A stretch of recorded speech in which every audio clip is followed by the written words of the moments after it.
Signal પર કારની બારી પર ટકટક કરી પૈસા માગે તો તમે પૈસા આપો?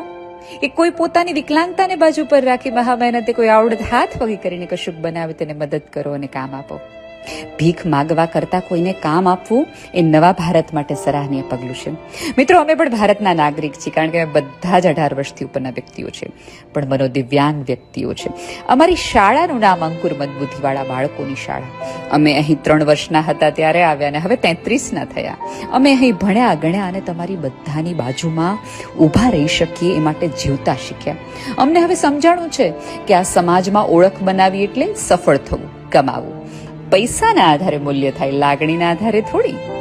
એટલે અમે તમારા ઘરને દીપાવે એવા દીવા, તમારા ઉમરા રોડા લાગે એવા તોરણિયા, લક્ષ્મી રૂમઝૂમ કરતી આવે એવા લાપશું, તમારા મનના મોરલિયા ટવકી ઉઠે એવા ટોડલિયાને આવનાર રાજી થાય એવી રંગોળી બનાવી છે. કુદરતે અમારી જિંદગી ભલે બેરંગી બનાવી છે, પણ તમારી જિંદગીમાં રંગો પૂરે એવી પ્રાર્થના સાથે અમે દિવાળીની વસ્તુઓ બનાવી છે. તમે જ્યારે અમારા બનાવેલ દીવા પ્રગટાવશો ત્યારે અજવાળા તમારા ઘરમાં જ નહીં, અમારા જીવનમાં પણ પથરાશે. સુખના તોરણની હવા મારા મમ્મીના હાશકારામાં પણ વર્તાશે.